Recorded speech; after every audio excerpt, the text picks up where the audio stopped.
Anybody else?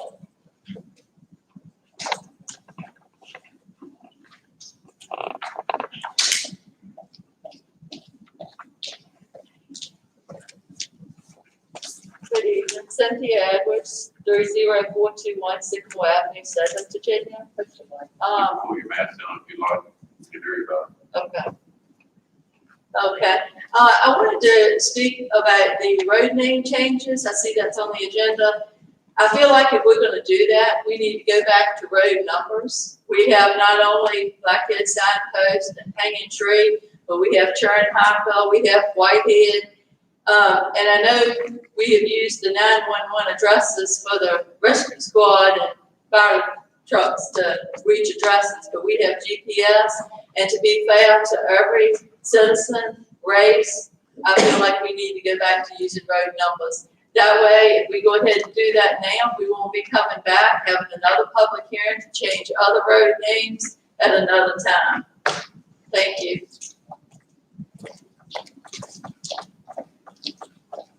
Anybody else?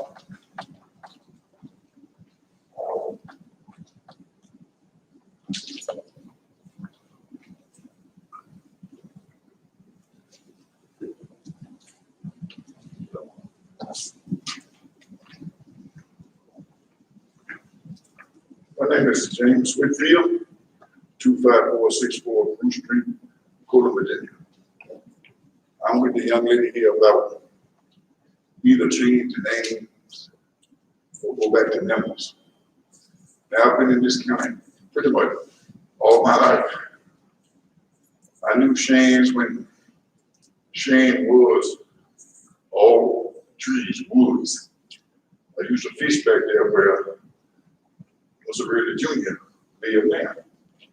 Only we could get back there to a little deer pad, me and my grandmother. And the only lady that stayed back there was Miss, we used to call her Mammy Haley and Willie Haley, if anybody ever remember him. And I understand why they named Hanging Tree Road. Because back those days, all those big old oaks back there had ferns hanging from them. And I remember when they started cutting the roads in Kansas State. And it was ferns with big old trees hanging over the road. And when I heard that, that's why they named it that road. But you walk in today's time, and that is kind of offensive to black people. I ain't gonna say just in Sacramento County, but everywhere. And it would be a great honor to do a humanitarian act to go ahead and change that name. All it takes is a vote and a stroke of a pen to change that name. And I think this probably the second time that we've come asking for that name change. And the last time it didn't happen. He was talking about the rioting over the United States and all the major big cities. But we don't want to wait until hell comes to town to change that name, because you're dealing with a whole new generation of people now. They are very intolerant. My generation was a passive generation. I ain't gonna say we always get along, but we could successfully live amongst each other. And I think the time has come to act and not just talk about changing the road. When you know what just the word hanging means to black people. It will do the county a great honor if you go ahead and change that name. And like I say, it ain't no scheme or nobody's back in here to change that name. But I think all the citizens of Sacramento County will look upon our supervisors as men of honor. You know, and honor is a big thing. There's no time for pride. You know what I mean? The Civil War been for. I ain't gonna say it was won, because so many people died in that war. I don't call that a win for anybody or a loss for anybody. It was just some brothers fought over the issue of slavery. I'm gonna just end my conversation by saying, please consider changing those two names, Blackhead Signpost Road and Hanging Tree Road. Thank you.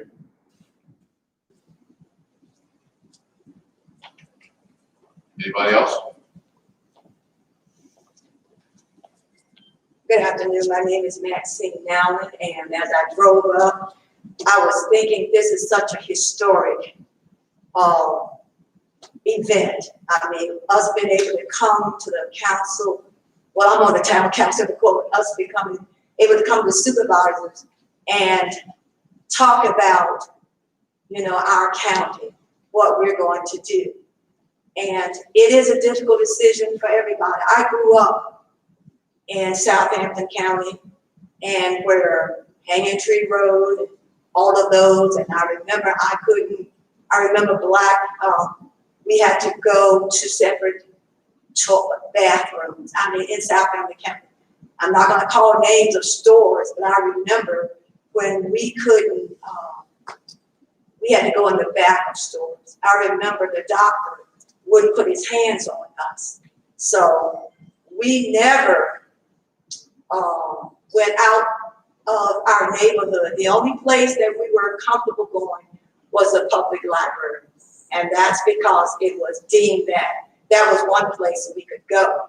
So, you know, people don't understand the other side of the coin because you've never been on the other side of the coin.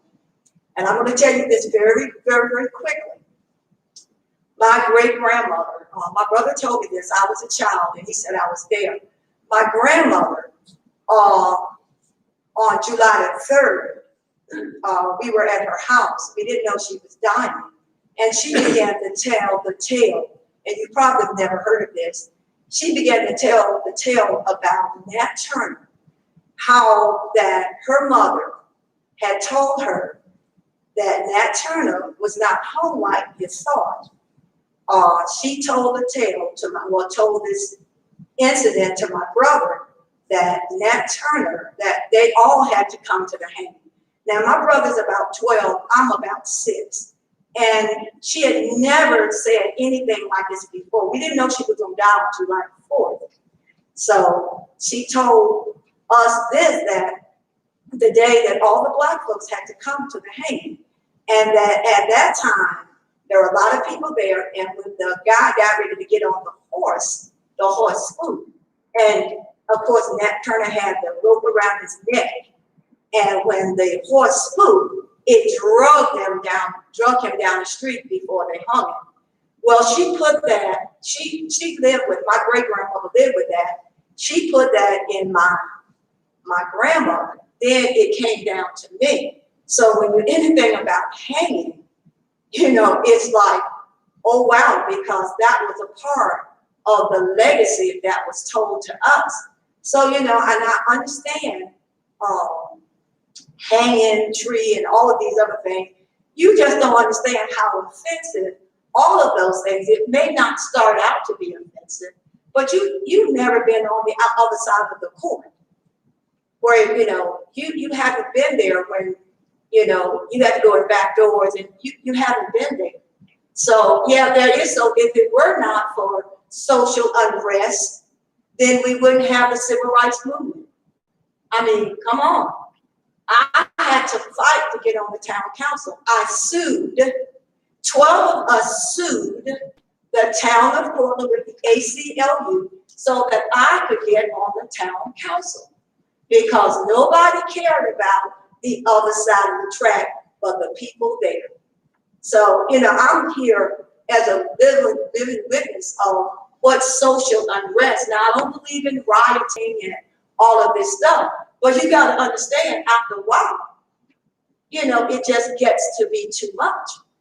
It just gets to be, I mean, when we've always had to fight for something, that's really, really important. I've always had to fight for something, fight for an education, you know, fight to vote. The poll tax, I even remember the poll tax. And my mother would save her $1.50 to make sure that poll tax was taken care of. So it's wonderful now that we can come to the government finally and ask, well, this is what we like, please hear us out. because you don't know. You don't know the other side. You've only seen that one side.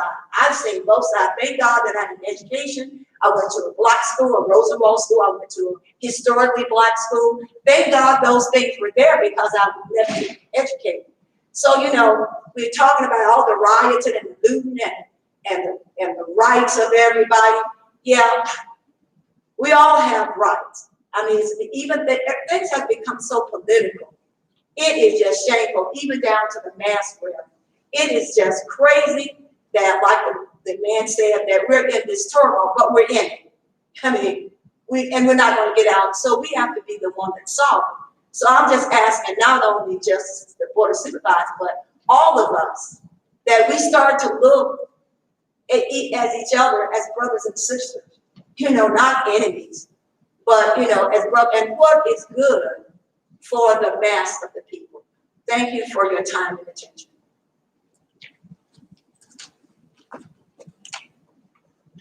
Anybody else?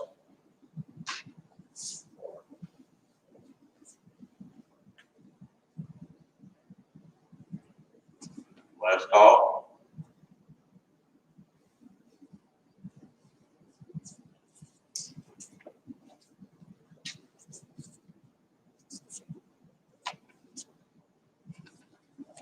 I'm Glenn Upnight, nuisance.